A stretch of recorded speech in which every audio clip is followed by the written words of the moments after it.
ਵਾਹਿਗੁਰੂ ਜੀ ਕਾ ਖਾਲਸਾ ਵਾਹਿਗੁਰੂ ਜੀ ਕੀ ਫਤਿਹ। ਪਿਆਰੇ ਵਿਦਿਆਰਥੀਓ, ਅੱਜ ਅਸੀਂ ਲੈਸਨ ਨੰਬਰ 5 ਇਤਿਹਾਸ ਦਾ ਚੈਪਟਰ ਫਰਾਂਸ ਦੀ ਕ੍ਰਾਂਤੀ ਬਾਰੇ ਪੜ੍ਹਾਂਗੇ। ਬੇਟਾ ਇਸ ਚੈਪਟਰ ਵਿੱਚ ਤੁਸੀਂ ਫਰਾਂਸ ਦੀ ਕ੍ਰਾਂਤੀ ਦੇ ਕੀ ਕਾਰਨ ਸਨ, ਫਰਾਂਸ ਦੇ ਕ੍ਰਾਂਤੀ ਦੇ ਸਮੇਂ ਦੀ ਰਾਜਨੀਤਿਕ ਆਰਥਿਕ ਅਵਸਥਾ ਕਿਵੇਂ ਦੀ ਸੀ ਤੇ ਕ੍ਰਾਂਤੀ ਦੇ ਨਾਲ ਉੱਥੋਂ ਦੇ ਰਾਜਨੀਤਿਕ ਪ੍ਰਬੰਧ ਤੇ ਕੀ ਪ੍ਰਭਾਵ ਪਿਆ, ਇਸ ਬਾਰੇ ਅਸੀਂ ਡਿਟੇਲ ਦੇ ਵਿੱਚ ਪੜਾਂਗੇ।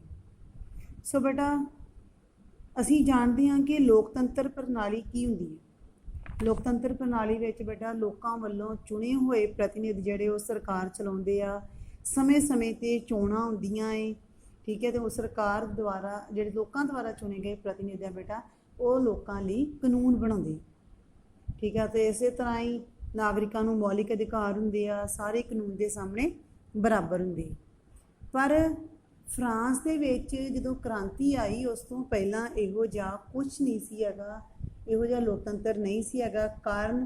ਕਾਰਨ ਇਹ ਸੀ ਕਿ ਬੇਟਾ ਉੱਥੋਂ ਦਾ ਰਾਜ ਪ੍ਰਬੰਧ ਜਿਹੜੇ ਸੀ ਉਹ ਰਾਜੇ ਰਾਣੀਆਂ ਵੱਲੋਂ ਹੀ ਚਲਾਏ ਜਾਂਦੇ ਸੀ, ਭਾਵ ਕਿ ਰਾਜਤੰਤਰ ਸੀ।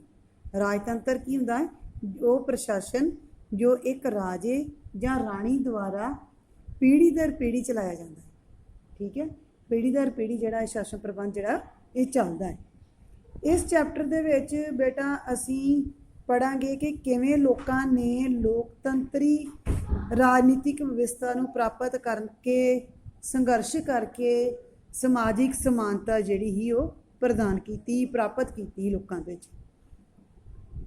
ਤੇ ਇਸ ਦੀ ਥੋੜ੍ਹੀ ਬੈਕਗਰਾਊਂਡ 'ਤੇ ਜਾਈਏ ਤੇ ਬੇਟਾ ਬੈਕਗਰਾਊਂਡ ਦੇ ਵਿੱਚ ਉਹਨੇ ਕਿਹਾ ਜੀ ਕ੍ਰਾਂਤੀ ਤੋਂ ਪਹਿਲਾਂ ਫਰਾਂਸ ਦੇ ਵਿੱਚ ਬੋਰਬੋ ਵੰਸ਼ ਦੇ ਅਧੀਨ ਰਾਜਤੰਤਰ ਸ਼ਾਸਨ ਪ੍ਰਣਾਲੀ ਸੀ ਤੇ ਉਸ ਸਮੇਂ ਸਮਾਜ ਨੂੰ 3 ਹਿੱਸਿਆਂ 'ਚ ਵੰਡਿਆ ਜਾਂਦਾ ਸੀ, ਜਿਨ੍ਹਾਂ ਨੂੰ ਕਿਹਾ ਜਾਂਦਾ ਸੀ ਐਸਟੇਟ। ਤੇ ਇਹ ਜਿਹੜੀ ਕ੍ਰਾਂਤੀ ਆਈ ਇੱਕ ਮਹਾਨ ਕ੍ਰਾਂਤੀ ਇਹਨੂੰ ਮੰਨਿਆ ਜਾਂਦਾ ਹੈ। ਇਹਨੇ ਮਨੁੱਖ ਦੇ ਉੱਪਰ ਇਤਿਹਾਸ ਦੇ ਉੱਪਰ ਜਿਹੜਾ ਹੀ ਬੜਾ ਡੂੰਘਾ ਪ੍ਰਭਾਵ ਜਿਹੜਾ ਸੀ ਉਹ ਪਾਇਆ ਹੈ। ਬੇਟਾ ਇਸ ਨੇ ਮਨੁੱਖ ਨੂੰ 3 ਨਵੇਂ ਵਿਚਾਰ ਦਿੱਤੇ ਸੀ। ਉਹ ਸੀ ਸੁਤੰਤਰਤਾ, ਸਮਾਨਤਾ ਤੇ ਭਰਾਤਰੀ ਭਾਵ, ਇਕੁਐਲਿਟੀ। ਭਰਾਤਰੀ ਭਾਵ ਜਿਹੜੀ ਫਰੈਟਰਨਿਟੀ, ਜਿਹੜੇ ਮਿਲ ਜੁਲ ਕੇ ਰਹਿਣ ਵਾਲੀ। ਤੇ ਇਹ ਕ੍ਰਾਂਤੀ ਆਈ ਆ 1799 ਤੋਂ ਸ਼ੁਰੂ ਹੋ ਕੇ 1799 ਤੱਕ ਇਹ ਕ੍ਰਾਂਤੀ ਚੱਲੀ। ਇਸ ਦੇ ਸਮੇਂ ਦੇ ਵਿੱਚ ਖਾਸ ਤੌਰ ਤੇ ਬੇਟਾ 1780 ਦੇ ਵਿੱਚ ਵਿੱਤੀ ਸੰਕਟ ਨੂੰ ਘੱਟ ਕਰਨ ਲਈ, ਵਿੱਤੀ ਸੰਕਟ ਕਿ ਆਰਥਿਕ ਸੰਕਟ ਧਨ ਨਾਲ ਰਿਲੇਟਡ ਸੀ ਜਿਹੜਾ, ਉਹਨੂੰ ਘੱਟ ਕਰਨ ਲਈ ਕੀ ਕੀਤਾ? ਟੈਕਸ ਵਧਾ ਦਿੱਤੇ। ਜਦੋਂ ਬੇਟਾ ਟੈਕਸ ਵਧਾਏ ਗਏ ਇਹਦੇ ਨਾਲ ਕੀ ਹੋਇਆ? ਜਨਤਾ ਜਿਹੜੀ ਸੀ ਉਹਨਾਂ ਦੇ ਵਿੱਚ ਰੋਸ ਦੀ ਭਾਵਨਾ ਆ ਗਈ। ਰੋਸ ਦੀ ਭਾਵਨਾ ਆਉਣ ਦੇ ਨਾਲ ਆਟੋਮੈਟਿਕਲੀ ਇੱਕ ਬੇਟਾ ਕ੍ਰਾਂਤੀ ਦੇ ਰਾਹ ਜਿਹੜਾ ਸੀ ਉਹ ਪੱਧਰਾ ਹੋ ਗਿਆ, ਠੀਕ ਹੈ। ਤੇ ਇਹਦੇ ਨਾਲ ਇਸ ਚੈਪਟਰ ਦੇ ਵਿੱਚ ਜਦੋਂ ਅਸੀਂ ਬੇਟਾ ਕਹਾਂਗੇ ਕਿ ਕ੍ਰਾਂਤੀ ਦੇ ਕਾਰਨ ਕੀ ਸੀ, ਇਸ ਤੋਂ ਇਲਾਵਾ ਅਸੀਂ ਯੂਰਪ ਦੀ ਆਰਥਿਕ ਸਮਾਜਿਕ ਅਵਸਥਾ ਬਾਰੇ ਵੀ ਪਹਿਲਾਂ ਪੜ੍ਹਾਂਗੇ ਕਿ ਉਸ ਸਮੇਂ ਦੀ ਸਮਾਜਿਕ ਆਰਥਿਕ ਅਵਸਥਾ ਜਿਹੜੀ ਸੀ ਉਹ ਕਿੱਦਾਂ ਦੀ ਸੀ। ਨੈਕਸਟ ਟੌਪਿਕ ਬੇਟਾ ਆਉਂਦਾ ਹੈ ਸਾਡਾ ਰਾਜਨੀਤਿਕ ਅਵਸਥਾ, ਕਿ ਉਸ ਸਮੇਂ ਦੀ ਰਾਜਨੀਤਿਕ ਅਵਸਥਾ ਦੇ ਵਿੱਚ ਕਿ ਬੇਟਾ ਉਸ ਸਮੇਂ ਫਰਾਂਸ ਦੇ ਵਿੱਚ ਰਾਜਤੰਤਰ ਪ੍ਰਣਾਲੀ ਸੀ, ਰਾਜੇ ਰਾਜ ਕਰਦੇ ਸੀ ਤੇ ਰਾਜਾ ਜਿਹੜਾ ਸੀ ਉਹ ਆਪਣੇ ਆਪ ਨੂੰ ਰੱਬ ਦਾ ਪ੍ਰਤੀਨਿਧ ਮੰਨਦਾ ਹੁੰਦਾ ਹੈ। ਜਿਹੜਾ ਸੀ ਲੂਈਸ 14ਵਾਂ, ਉਸ ਸਮੇਂ ਬੇਟਾ ਨਿਰੰਕੁਸ਼ਤਾ, ਤਾਨਾਸ਼ਾਹੀ, ਭਾਵ ਕਿ ਜਿੱਥੇ ਇੱਕ ਵਿਅਕਤੀ ਦਾ ਹੁਕਮ ਹੀ ਚੱਲਦਾ ਸੀ ਉਹ ਪੂਰੇ ਸਿਖਰ ਤੇ ਹੀ ਉਸ ਸਮੇਂ। ਤੇ ਲੂਈਸ 15ਵਾਂ ਜਿਹੜਾ ਸੀ ਉਹ 14ਵੇਂ ਦਾ ਉੱਤਰਾਧਿਕਾਰੀ ਸੀ, ਪਰ ਉਹ ਇੱਕ ਅਯੋਗ ਸ਼ਾਸਕ ਸੀ ਤੇ ਉਹਨੇ ਰਾਜ ਪ੍ਰਬੰਧ ਵਿੱਚ ਸੁਧਾਰ ਨਹੀਂ ਕੀਤਾ, ਸਗੋਂ ਬੇਟਾ ਆਪਣੇ ਜੀਵਨ ਨੂੰ ਐਸ਼ੋ ਆਰਾਮ ਦੇ ਵਿੱਚ ਹੀ ਬਤੀਤ ਕੀਤਾ ਹੈ। ਤੇ ਲੂਈਸ 16ਵਾਂ ਜਿਹੜਾ, ਜਦੋਂ ਲੂਈਸ 15ਵੇਂ ਦਾ ਉੱਤਰਾਧਿਕਾਰੀ ਭਾਵ ਕਿ ਲੂਈਸ 15ਵੇਂ ਦੀ ਮੌਤ ਤੋਂ ਬਾਅਦ ਲੂਈਸ 16ਵਾਂ ਬੈਠਾ, ਉਹਨੇ ਬੇਟਾ ਜਿਹੜਾ ਉਹ ਬੈਠਾ ਗੱਦੀ ਦੇ ਉੱਪਰ 1774 ਤੋਂ ਲੈ ਕੇ 1792 ਤੱਕ, ਜੋ ਕਿ ਫਰਾਂਸ ਦਾ ਆਖਰੀ ਸ਼ਾਸਕ ਸੀ ਲੂਈਸ 16ਵਾਂ।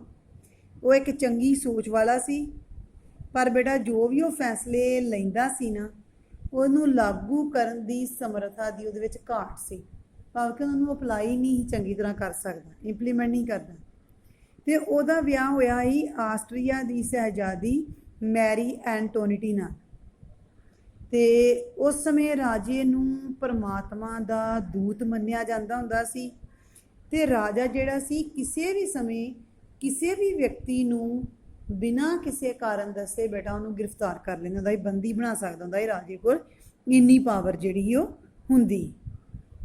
ਤੇ ਇਸੇ ਸਮੇਂ ਦੌਰਾਨ ਬੇਟਾ ਯੁੱਧ ਜਦੋਂ ਚੱਲਦਾ ਪਿਆ ਸੀ, ਕ੍ਰਾਂਤੀ ਚੱਲਦੀ ਪਈ ਸੀ ਤੇ ਯੁੱਧਾਂ ਦੇ ਕਰਕੇ ਸੈਨਾ ਦਾ ਰੱਖ ਰਖਾਵ, ਵਰਸੈਲਿਸ ਦੇ ਮਹਿਲ ਜਿਹੜੀ ਸੀ ਉਹਨਾਂ ਦੀ ਦੇਖ ਰੇਖ ਤੇ ਖਰਚ, ਤੇ ਤੀਸਰਾ ਸਰਕਾਰੀ ਦਫ਼ਤਰਾਂ ਨੂੰ ਚਲਾਉਣ ਦੇ ਖਰਚ ਦੇ ਕਰਕੇ ਨਾ ਫਰਾਂਸ ਦਾ ਜਿਹੜਾ ਖਜ਼ਾਨਾ ਸੀ ਉਹ ਖਾਲੀ ਹੋ ਗਿਆ ਹੈ।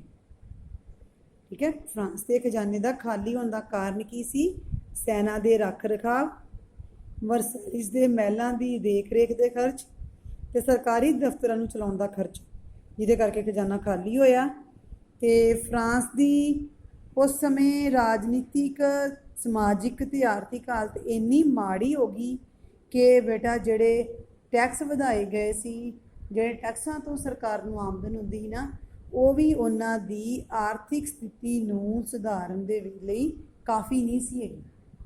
ਮਤਲਬ ਉਹ ਵੀ ਉਹਨਾਂ ਨੂੰ ਸੁਧਾਰਨ ਦੇ ਯੋਗ ਨਹੀਂ ਹੈਗੀ, ਵਧੀ ਹੋਈ ਆਮਦਨ ਵੀ। ਇਹ ਸੀ ਉਹਨਾਂ ਦੀ ਰਾਜਨੀਤਿਕ ਅਵਸਥਾ ਕਿੱਦਾਂ ਦੀ। ਨੈਕਸਟ ਬੇਟਾ ਆਉਂਦੀ ਸਮਾਜਿਕ ਅਵਸਥਾ। ਸਮਾਜਿਕ ਅਵਸਥਾ ਵਿੱਚ ਅਸੀਂ ਕਹਾਂਗੇ ਕਿ ਸਮਾਜ 3 ਵਰਗਾਂ 'ਚ ਵੰਡਿਆ ਹੁੰਦਾ ਸੀ। ਪਹਿਲੇ ਵਰਗ ਦੇ ਵਿੱਚ ਆਉਂਦਾ ਪਾਦਰੀ ਵਰਗ। ਪਾਦਰੀ ਜਿਹੜੇ ਸੀ ਉਹ 2 ਹੁੰਦੇ ਸੀ, ਇੱਕ ਹੁੰਦਾ ਸੀ ਉੱਚ ਪਾਦਰੀ, ਇੱਕ ਹੁੰਦਾ ਸੀ ਸਧਾਰਨ ਪਾਦਰੀ। ਜਿਹੜਾ ਉੱਚ ਪਾਦਰੀ ਹੁੰਦਾ ਸੀ ਨਾ, ਉਹਨੂੰ ਪ੍ਰਧਾਨ ਪਾਦਰੀ, ਬਿਸ਼ਪ ਜਾਂ ਮਹੰਤ, ਇਹ ਸਾਰੇ ਦੇ ਵਿੱਚ ਆਉਂਦੀ ਪ੍ਰਧਾਨ ਸ਼੍ਰੇਣੀ ਵਿੱਚ, ਉੱਚ ਵਰਗ ਦੇ ਵਿੱਚ। ਤੇ ਫਰਾਂਸ ਦੇ ਗਿਰਜਾ ਘਰ ਦੀ ਸੰਮਤੀ ਦਾ ਲਾਭ ਉਠਾਉਂਦੇ ਸੀ। ਠੀਕ ਹੈ, ਫਰਾਂਸ ਦੇ ਗਿਰਜਾ ਘਰ ਦਾ ਪ੍ਰਬੰਧ ਚਲਾਉਂਦੇ ਸੀ ਇਹ। ਤੇ ਜਿਹੜੇ ਪ੍ਰਧਾਨ ਪਾਦਰੀ ਸੀ ਨਾ, ਉੱਥੋਂ ਦੀ ਪਾਪੂਲੇਸ਼ਨ ਦਾ ਕਿੰਨੇ ਪਰਸੈਂਟ ਸੀ? 1% ਸਿਰਫ ਹਿੱਸਾ, ਜੋ ਗਿਰਜਾ ਘਰ ਦੀ ਸੰਮਤੀ ਦਾ ਲਾਭ ਉਠਾਉਂਦੇ ਸੀ, ਜੋ ਕਿ ਕੁੱਲ ਭੂਮੀ ਦਾ 5% ਹਿੱਸਾ ਜਿਹੜਾ ਸੀ ਉਹਨਾਂ ਦਾ ਜਿਹੜੇ ਉੱਚ ਪ੍ਰਧਾਨ ਸੀ ਨਾ, ਉਹਨਾਂ ਦਾ ਕਬਜ਼ਾ ਸੀ ਉਹਨਾਂ ਦੀ ਜ਼ਮੀਨ 'ਤੇ। ਤੇ ਲੋਕਾਂ ਕੋਲੋਂ ਵੀ ਹੋਰ ਟੈਕਸ ਇਕੱਠਾ ਕਰਨ ਦਾ ਉਹਨਾਂ ਕੋਲ ਅਧਿਕਾਰ ਸੀ। ਭਾਵ ਕਿ ਜਿਹੜੇ ਉੱਚ ਪਾਦਰੀ ਸੀ ਉਹ ਐਸ਼ੋ ਆਰਾਮ ਦਾ ਜ਼ਿੰਦਗੀ ਜਿਹੜੀ ਉਹ ਬਤੀਤ ਕਰਦੇ। ਇਸੇ ਤਰ੍ਹਾਂ ਹੀ ਬੇਟਾ ਵਰਸੈਲਿਸ ਪੈਲੇਸ ਦੀ ਗੱਲ ਕੀਤੀ ਆਪਾਂ ਕਿ ਇਹਨੂੰ ਚੈਨਸ ਤੇ ਵਰਸੈਲਿਸ ਦੇ ਨਾਂ ਨਾਲ ਵੀ ਜਾਣਿਆ ਜਾਂਦਾ ਹੈ। 1682 ਦੇ ਵਿੱਚ ਇਹ ਰਾਜਨੀਤਿਕ ਸ਼ਕਤੀ ਦਾ ਕੇਂਦਰ ਆ ਇਹ ਮਹਿਲ। ਇੱਕ ਸੁੰਦਰ ਇਮਾਰਤ ਦੇ ਸਗੋਂ ਇਹ ਜਿਹੜੀ ਆ ਇੱਕ ਤਾਨਾਸ਼ਾਹੀ ਨਿਰੰਕੁਸ਼ ਰਾਜਤੰਤਰ ਦੀ ਵੀ ਇੱਕ ਪ੍ਰਤੀਕ ਜਿਹੜੀ ਸਿੰਬਲ ਜਿਹੜੀ ਉਹ ਮੰਨੀ ਜਾਂਦੀ ਹੈ। ਠੀਕ ਹੈ, ਇਹ ਵਰਸੈਲਿਸ ਪੈਲੇਸ ਨਾਲ ਰਿਲੇਟਡ ਸੀ। ਇਸ ਤੋਂ ਇਲਾਵਾ ਹੁਣੇ ਆਪਾਂ ਸਮਾਜ ਦੀ ਗੱਲ ਕੀਤੀ। ਸਮਾਜ ਦੇ ਵਿੱਚ ਆਪਾਂ ਕਹਿੰਦੇ ਜਿਹੜਾ ਉੱਚ ਪਾਦਰੀ ਸੀ ਉਹਦੇ ਕੋਲ ਬਹੁਤ ਸਾਰੇ ਅਧਿਕਾਰ ਸੀ, ਗਿਰਜਾ ਘਰ 'ਚ ਰਹਿੰਦਾ ਸੀ ਤੇ ਲੋਕਾਂ ਕੋਲੋਂ ਵੀ ਟੈਕਸ ਇਕੱਠਾ ਕਰਦਾ ਸੀ। ਤੇ ਇਸ ਤੋਂ ਇਲਾਵਾ ਜਿਹੜੀ ਗਿਰਜਾ ਘਰ ਦੀ ਪ੍ਰਾਪਰਟੀ ਸੀ ਉਹ ਤੋਂ ਵੀ ਇਹਨੂੰ ਆਮਦਨ ਜਿਹੜੀ ਉਹ ਪ੍ਰਾਪਤ ਹੁੰਦੀ। ਤੇ ਜਿਹੜੇ ਸਧਾਰਨ ਪਾਦਰੀ ਸੀ ਉਹ ਉਹਨਾਂ ਦਾ ਅਪਮਾਨ ਕਰਦੇ ਹੁੰਦੇ ਸੀ, ਉੱਚ ਪਾਦਰੀ ਇਹਨਾਂ ਦਾ। ਤੇ ਸਧਾਰਨ ਪਾਦਰੀ ਜਿਹੜੇ ਈਸਾਈ ਮੱਠਾਂ ਦੇ ਵਿੱਚ ਰਹਿੰਦੇ ਸੀ ਬੇਟਾ, ਤੇ ਗਿਰਜਾ ਘਰ 'ਚ ਅਧਿਆਤਮਕ ਸੇਵਾਵਾਂ ਦਿੰਦੇ ਸੀ। ਉਹਨਾਂ ਦੀ ਇਨਕਮ ਇੰਨੀ ਕੁ ਥੋੜ੍ਹੀ ਸੀ ਕਿ ਉਹ ਆਪਣੇ ਜੀਵਨ ਦਾ ਮਸਾਂ ਗੁਜ਼ਾਰਾ ਹੀ ਕਰ ਪਾਉਂਦੇ। ਇਸ ਕਰਕੇ ਉਹਨਾਂ ਪਾਦਰੀਆਂ ਦੇ ਵੀ ਖਿਲਾਫ ਸੀ। ਨੈਕਸਟ ਟੌਪਿਕ ਬੇਟਾ ਆਉਂਦਾ ਹੈ ਦੂਸਰਾ ਵਰਗ ਜਾਂ ਕੁਲੀਨ ਵਰਗ। ਇਹਦੇ ਵਿੱਚ ਆਉਂਦੇ ਕੁਲੀਨ ਤੇ ਰੀਸ ਲੋਕ, ਜਿਹੜੇ ਅਮੀਰ ਲੋਕ ਸੀ ਜਿਨ੍ਹਾਂ ਦੇ ਉੱਪਰ ਕੋਈ ਟੈਕਸ ਨਹੀਂ ਲੱਗਦਾ ਤੇ ਭੂਮੀ ਰਾਹੀਂ ਧਨ ਇਕੱਠਾ ਕਰਦੇ ਹੁੰਦੇ ਸੀ। ਠੀਕ ਹੈ ਜੀ, ਤੇ ਇਹ ਕੁੱਲ ਪਾਪੂਲੇਸ਼ਨ ਦਾ 2% ਹਿੱਸਾ ਹੀ ਫਰਾਂਸ ਦੀ ਦਾ ਤੇ 30% ਭੂਮੀ ਦੇ ਉੱਪਰ ਇਹਨਾਂ ਦੀ ਮਲਕੀਅਤ ਸੀ। ਇਹ ਸੀ ਕੁਲੀਨ ਵਰਗ। ਨੰਬਰ 3 ਦੇ ਉੱਪਰ ਹੁੰਦਾ ਤੀਸਰਾ ਵਰਗ ਜਾਂ ਸਧਾਰਨ ਵਰਗ, ਜਿਹਦੇ ਵਿੱਚ 97% ਪਾਪੂਲੇਸ਼ਨ ਆਉਂਦੀ ਹੈ। ਇਹ ਜਿਹੜੇ ਲੋਕ ਸੀ ਅਸਮਾਨਤਾ, ਸਮਾਜਿਕ ਆਰਥਿਕ ਤੌਰ 'ਤੇ ਪਛੜੇਪਨ ਦਾ ਸਾਹਮਣਾ ਕਰਦੇ ਪਏ ਸੀ।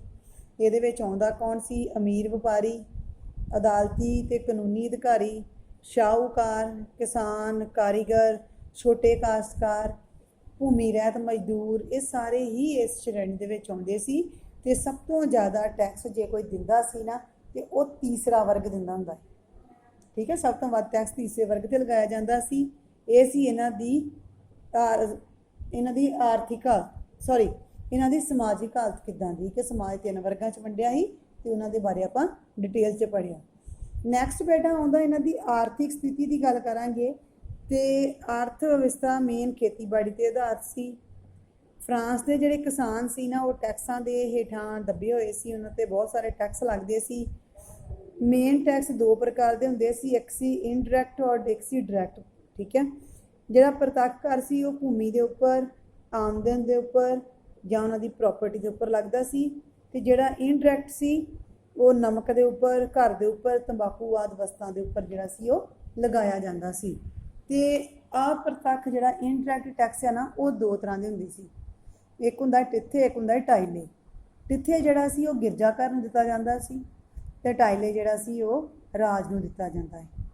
ਠੀਕ ਹੈ, ਇਹ ਦੋ ਅਲੱਗ-ਅਲੱਗ ਤਰ੍ਹਾਂ ਦੇ ਇਨਡਾਇਰੈਕਟ ਵੇ ਨਾਲ ਟੈਕਸ ਸੀ ਜਿਹੜੇ ਫਰਾਂਸ ਦੇ ਲੋਕ ਦਿੰਦੇ ਸੀ। ਤੇ ਤੀਜੇ ਵਰਗ ਦੇ ਲੋਕਾਂ ਤੇ ਟੈਕਸ ਲਗਾਇਆ ਜਾਂਦਾ ਹੈ। ਟਿੱਥੇ ਟਾਈਲੇ ਤੋਂ ਇਲਾਵਾ ਬੇਟਾ ਉਹਨਾਂ ਤੇ ਹੋਰ ਵੀ ਬਹੁਤ ਸਾਰੇ ਟੈਕਸ ਜਿਹੜੇ ਉਹਨਾਂ ਨੂੰ ਦੇਣੇ ਪੈਂਦੇ ਹੁੰਦੇ ਸੀ।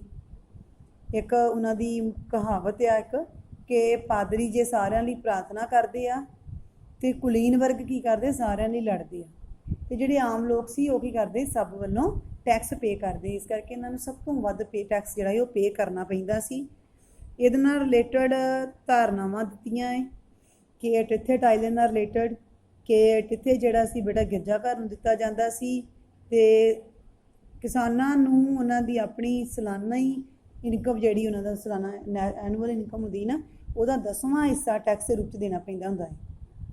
ਪਹਿਲਾਂ ਤਾਂ ਹੁੰਦਾ ਸੀ ਕਿ ਕਿਸਾਨ ਆਪਣੀ ਮਰਜ਼ੀ ਨਾਲ ਦਿੰਦੇ ਹੁੰਦੇ, ਫਿਰ ਉਹਨਾਂ ਦੇ ਉੱਪਰ ਕੰਪਲਸਰੀ ਕਰ ਦਿੱਤਾ ਸੀ ਕਿ ਇਹਨਾਂ ਨੇ ਦੇਣਾ ਹੀ ਦੇਣਾ ਟੈਕਸ ਜਿਹੜਾ। ਨੈਕਸਟ ਹੈਗਾ ਟਾਈਲੇ। ਟਾਈਲੇ ਜਿਹੜਾ ਵਾ ਉਹ ਰਾਜ ਨੂੰ ਦਿੱਤਾ ਜਾਂਦਾ ਹੈ ਟੈਕਸ, ਆਮ ਲੋਕਾਂ 'ਤੇ ਲਾਇਆ ਜਾਂਦਾ ਹੈ। ਲਾਉਂਦਾ ਕੌਣ ਸੀ, ਰਾਜੇ ਵੱਲੋਂ ਲਗਾਇਆ ਜਾਂਦਾ ਸੀ ਉਹਨਾਂ ਦੀ ਪ੍ਰੋਪਰਟੀ ਦੇ ਉੱਪਰ। ਤੇ ਇਹ ਜਿਹੜੀਆਂ ਸੀ ਆਮ ਵਰਤੋਂ ਵਾਲੀਆਂ ਵਸਤਾਂ ਜਿਵੇਂ ਨਮਕ ਹੋ ਗਿਆ, ਤੰਬਾਕੂ ਹੋ ਗਿਆ, ਇਹਨਾਂ 'ਤੇ ਵੀ ਲਗਾਇਆ ਜਾਂਦਾ ਸੀ। ਤੇ ਇਹਦੀ ਪਰਸੈਂਟ ਜਿਹੜੀ ਹਰ ਸਾਲ ਰਾਜੇ ਦੀ ਮਰਜ਼ੀ ਨਾਲ ਤੈਅ ਹੁੰਦੀ ਸੀ, ਭਾਵ ਕਿ ਰਾਜਾ ਹੀ ਆਪਣੀ ਮਰਜ਼ੀ ਦੇ ਨਾਲ ਤੈਅ ਕਰਦਾ ਸੀ ਕਿ ਕਿਸਾਨ ਜਿਹੜੇ ਸੀ ਉਹਨੂੰ ਟਾਈਲੇ ਦੇ ਰੂਪ ਵਿੱਚ ਕਿੰਨਾ ਟੈਕਸ ਜਿਹੜਾ ਸੀ ਉਹ ਪੇ ਕਰਨੀ। ਅੱਜ ਦੀ ਬੇਟਾ ਇੰਨਾ ਹੀ ਚੈਪਟਰ ਕਰਾਂਗੇ, ਨੈਕਸਟ ਫੇਰ ਕਰਾਂਗੇ। ਇੰਨੇ ਚੈਪਟਰ ਨੂੰ ਇੱਕ ਵਾਰ ਰੀਡਿੰਗ ਜਿਹੜੀ ਉਹ ਜ਼ਰੂਰ ਮਾਰਨੀ। ਵਾਹਿਗੁਰੂ ਜੀ ਕਾ ਖਾਲਸਾ, ਵਾਹਿਗੁਰੂ ਜੀ ਕੀ ਫਤਿਹ।